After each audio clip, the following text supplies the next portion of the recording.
بھائی نے سوال پوچھا ہے، یہ جو ہمارے C1 سے لے کے C7 تک یہ سروائکلز ہیں، یہ وہ ورٹیبریٹس ہیں میرے محترم بھائیوں جو ہمارے C1 سے لے کے یہ جو گردن کے جن کو موہرے کہتے ہیں، ان کے اندر دو سروائکلز کے اندر ایک ڈسک ہوتی ہے، وہ پریس ہو جاتی ہے اور اس میں سے جو نرو نکلتی ہے، جیسے C1 C2 C3 C4 C5 C6 C7، تو اس میں C6 اور C7 جب پریس ہو جاتی ہے، ڈسک پریس ہوتی ہے، اس سے جو نرو نکلتی ہے تو اس سے کیا ہوتا ہے، ہمارے بازو میں نمنس آتی ہے، یہی ہوتا ہے، ہاتھ سو جاتا ہے۔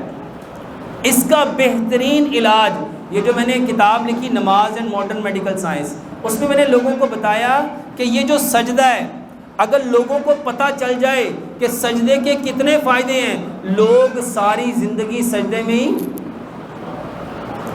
میرے محترم بھائیوں، ہماری بدقسمتی یہ ہے کہ ہم نے سنت کے مطابق سجدہ کرنا سیکھا ہی نہیں۔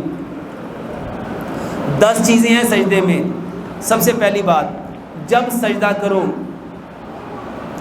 کبھی بھی کوے کی طرح ٹھونگے نہ مارو، یعنی جلدی ایسے گئے جلدی اٹھ جائیں۔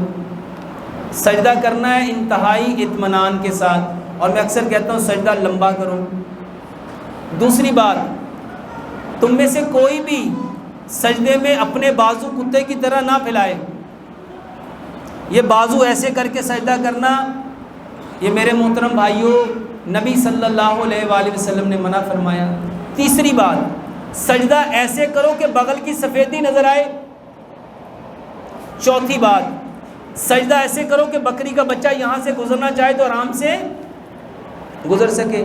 پانچویں بات، 7 ہڈیوں پہ سجدہ کرو، 7 ہڈیوں پہ سجدہ کرو۔ 2 پاؤں ہیں، 2 گھٹنے ہیں، 2 ہاتھ ہیں، 7ویں ہڈی کون سی ہوگی؟ کون سی ہوگی؟ کوئی کہہ رہا ہے سر، کوئی کہہ رہا ہے ناک۔ نبی صلی اللہ علیہ وآلہ وسلم کی صحیح حدیث ہے، سجدے میں ناک خاکالود کرو، سجدے میں ناک خاکالود کرو۔ اور ناک یہ ہے، یہ نتنے ہیں، ناک اسے کہتے ہیں، اور یہ صرف اس وقت لگے گی جب آپ میکسیمم آگے جائیں گے۔ میرے محترم بھائیوں، پاکستان میں جو صفیں ہیں نا، یہ کتنے فٹ کی ہوتی ہیں؟ 4 فٹ کی۔ اور کبھی عرب میں جب جاؤ تو وہاں کی صفیں کتنی ہوتی ہیں؟ کتنے فٹ کی ہوتی ہیں؟ 6 فٹ کی۔ کبھی سوچا کہ یہ 6 فٹ کی نماز، یہ صف کیوں بچھاتے ہیں؟ نماز میں ہم نے میکسیمم آگے جانا تھا، اور لمبا سجدہ کرنے سے مراد وقت لمبا، اور دوسرا ہے جب آپ لمبا سجدہ کرو گے آپ کے جو اسپائنل کارڈ کی جو الائنمنٹ ہے یہ بالکل سٹریٹ ہو جائے گی۔ اس کو پریکٹیکلی سمجھیے۔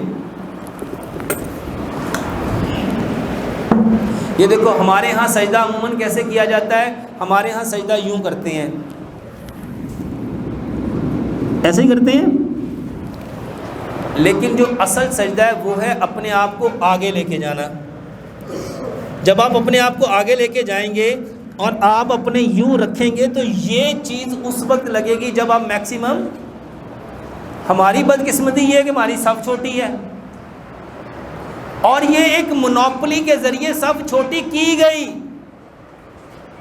جب ہم یوں کر کے سجدہ کریں گے تو بغل کی سفیدی تو کبھی زندگی میں نظر نہیں آئے گی، بکری کا بچہ تو زندگی میں کبھی نہیں گزر سکتا، اور 7ویں ہڈی یہاں لگنا تھا، بدقسمتی سے ہماری 8 ہڈیاں لگ رہی ہیں۔ یہ کب لگے گی؟ جب آپ آگے جائیں گے۔ اور 7ویں بات تھی، نبی صلی اللہ علیہ وآلہ وسلم جب سجدہ کرتے تھے آپ کی پاؤں کی انگلیاں زمین کے ساتھ چپکی ہوتی تھی، ایڑیاں آپس میں جڑی ہوتی تھی اور پاؤں کی انگلیاں زمین کے ساتھ۔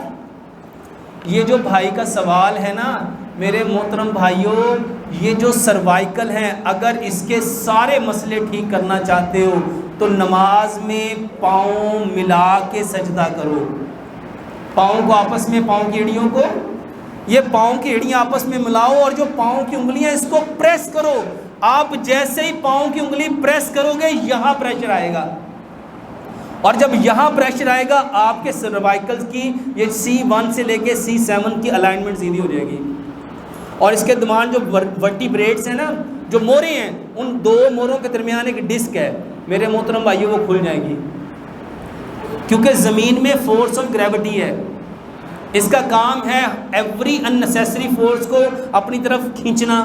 تو جب آپ سجدہ کریں گے تو یہ والا مسئلہ ہے، یہ جو بازو میں اکثر لوگوں کے بازو میں درد آتی ہے، کسی کی یہ 3 انگلیاں، کسی کی یہ 2 انگلیاں، جب C6 کا مسئلہ ہوگا تو آپ کی یہ چیزیں متاثر ہوں گی، جب C7 ہوگا تو آپ کی یہ چیز متاثر ہوگی، یہاں پین آئے گی، ہاتھ سو جائیں گے، ہاتھ کی گرپ لوز ہو جائے گی۔ بہت سارے لوگ کہتے ہیں مجھ سے کوئی چیز پکڑی نہیں جاتی، میرے ہاتھ کانپتے ہیں، میرے سے ایک چیز میں کسی چیز کو کھینچنا چاہتا ہوں، وہ کھینچتے نہیں ہیں، وجہ کیا ہے؟ سجدہ صحیح نہیں کیا، ساری زندگی گزر گئی لیکن سجدہ۔ میرے محترم بھائیوں، یہ نماز نہیں تھی، یہ تحفہ تھا۔ یہ کیا تھا؟ تحفہ ہے۔ اور یہ پاؤں کی ایڑیوں کو ملانا ہے، پاؤں کی انگلیوں کا پیٹ زمین پہ لگانا ہے، اور پھر نبی صلی اللہ علیہ وآلہ وسلم نے فرمایا زمین کی سختی محسوس کرو، زور نہیں لگانا۔ پیروں کی انگلیوں کا پیڑ جب زمین کے ساتھ چپکے گا تو یہاں پریشر خود بخود آئے گا، اور یہاں پریشر کیوں لانا ہے؟ کیونکہ یہاں پہ سائنس ہے۔ یہاں پہ کیا ہے؟ ہمارا فرنٹل سائنس، ہمارا میگزیلری سائنس، ہمارا ٹیمپورل سائنس، ہمارا آکسیپیٹل سائنس، یہ سارے کے سارے سائنس یہاں کھلتے ہیں، اور یہیں پہ عقل ہے، یہیں پہ ہمارا رب چاہتا ہے اپنی عقل کو خاک نور کر دو، اپنی عقل کو۔ اور یقین جانو میرے محترم بھائیوں، یہ جو پرابلم ہے، صرف 10 دن سجدہ لمبا کرو، یقین جانو صرف یہی پرابلم نہیں، یہ گردن کی پرابلم نہیں، 10 دن سجدہ کرو، جتنے لوگوں کے L4 L5 S1 کا پرابلم ہے، جتنے لوگوں کو شیٹیکا پین کا پرابلم ہے، جتنے لوگوں کے کمر میں درد ہے، یقین جانو وہ بھی ٹھیک ہو جاتی ہے۔